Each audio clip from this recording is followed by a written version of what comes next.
Assalamualaikum warahmatullahi wabarakatuh. Halo anak-anak, apa kabar? Semoga hari ini kita dalam keadaan sehat ya. Coba tebak, ibu sekarang ada di mana? Nah, betul sekali. Ibu sedang berada di taman. Coba kalian lihat. Ada banyak orang ya. Mereka ini sedang ngapain? Nah, betul sekali. Mereka sedang bermain dan berolahraga. Ada yang bermain sepak bola, jungkat-jungkit, tebak gambar, dan permainan lainnya. Olahraga ini banyak sekali manfaatnya loh. Salah satunya adalah untuk melancarkan sistem peredaran darah kita.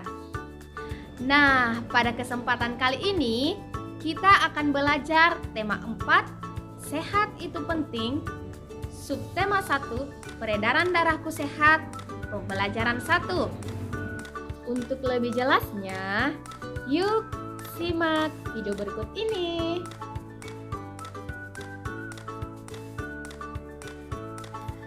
Adapun tujuan pembelajaran yang akan kita pelajari, 1. Menjelaskan organ peredaran darah dan fungsinya pada manusia secara rinci. 2. Menyebutkan bagian-bagian dan ciri-ciri pantun dengan tepat.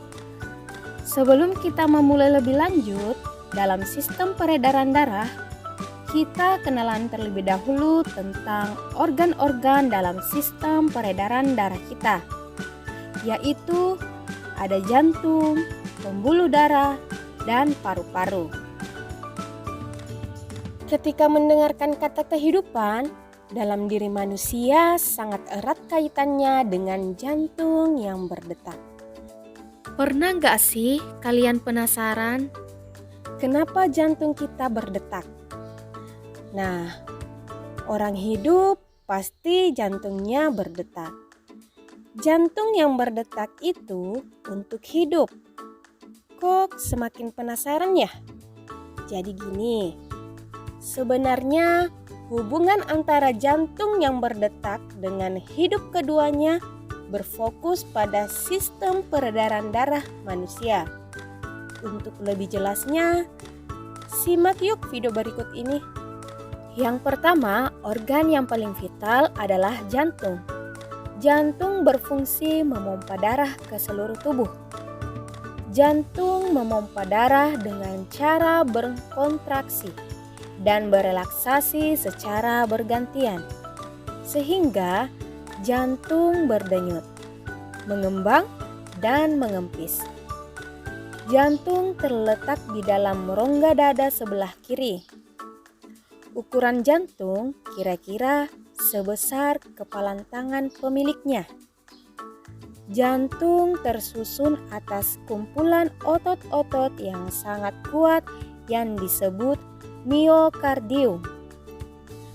Jantung terdiri atas 4 ruang, yaitu serambi kanan, serambi kiri, bilik kanan, dan bilik kiri. Antara bagian kanan dan kiri jantung dibatasi oleh sekat jantung yang disebut katup jantung.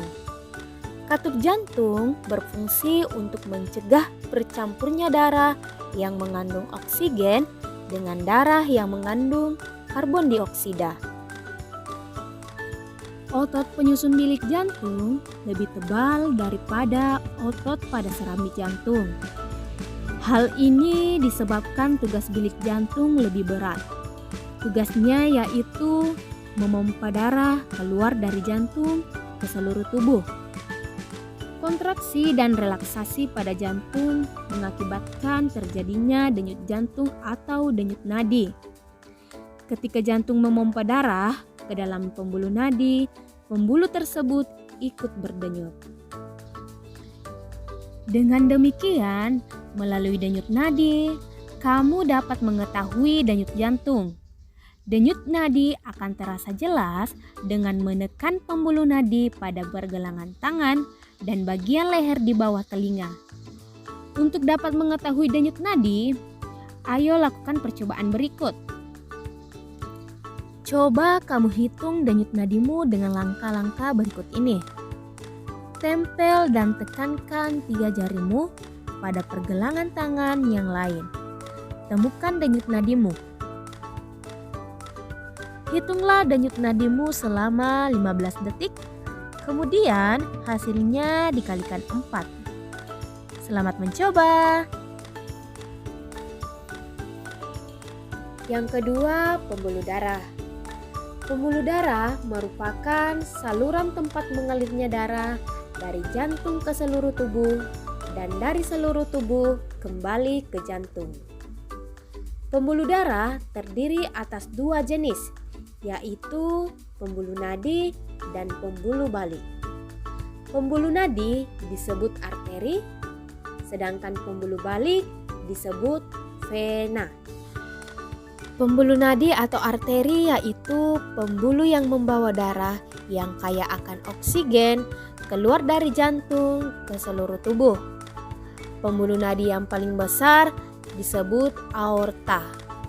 Pembuluh balik yaitu pembuluh darah yang membawa darah yang kaya akan karbon dioksida dari seluruh tubuh menuju jantung.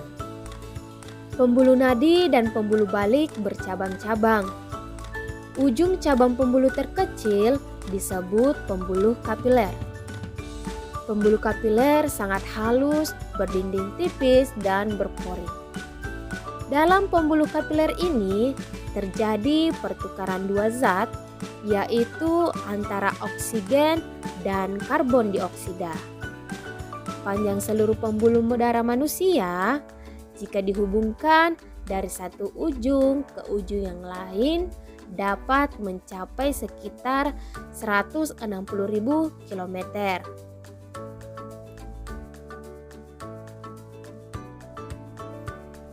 Yang ketiga, paru-paru. Paru-paru juga memiliki peranan yang penting dalam proses peredaran darah. Dalam proses peredaran darah, paru-paru berperan sebagai penyuplai oksigen ke dalam darah. Darah yang telah diedarkan ke seluruh tubuh tidak lagi mengandung oksigen, akan tetapi banyak mengandung karbon dioksida. Setelah kembali ke jantung, darah yang akan mengandung karbon dioksida tersebut dipompa ke dalam paru-paru. Selanjutnya, karbon dioksida diambil dan diganti dengan oksigen melalui proses pernapasan. Paru-paru terdiri atas ribuan tabung bercabang. Tabung bercabang yang jumlahnya ribuan, semakin ke ujung, semakin mengecil. Pada ujung yang mengecil, terdapat kantong udara. Kantong udara tersebut dinamakan alveoli. Masing-masing alveoli memiliki jaringan halus kapiler. Pada jaringan halus kapiler inilah tempat terjadinya pertukaran oksigen dan karbon dioksida. Nah, sekarang Ibu mau ajak kalian untuk mendengarkan cerita Siti. Simak baik-baik ya. Siti dan teman-teman pagi-pagi sekali sudah sampai di sekolah. Pada jam pelajaran pertama, mereka belajar tentang peredaran darah manusia. Gambar tentang peredaran darah manusia telah mereka pahami. Mereka juga memahami cara kerja peredaran darah manusia. Mereka pun sadar betapa besarnya peranan organ peredaran darah bagi kelangsungan hidup manusia. Tidak berlebihan jika mereka ingin lebih baik lagi menjaga dan merawatnya.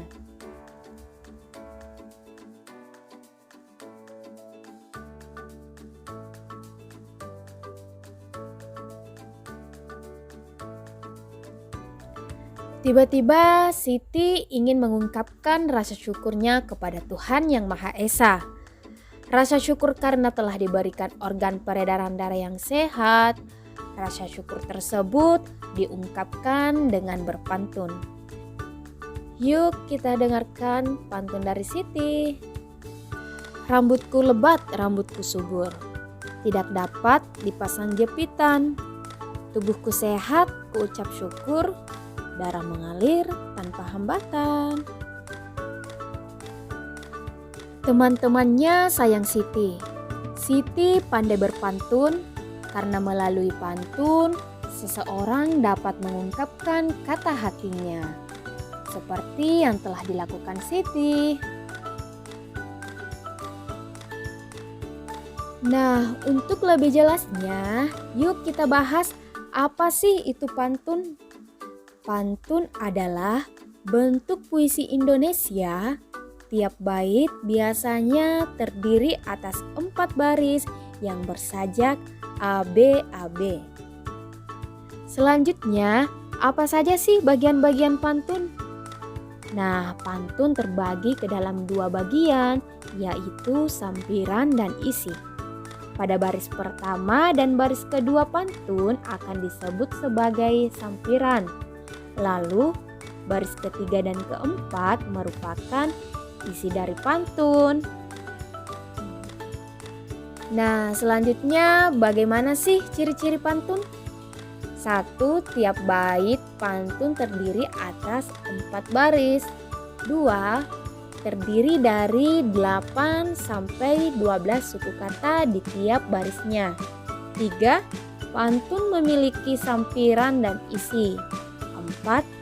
Pantun bersajak atau berirama ABAB.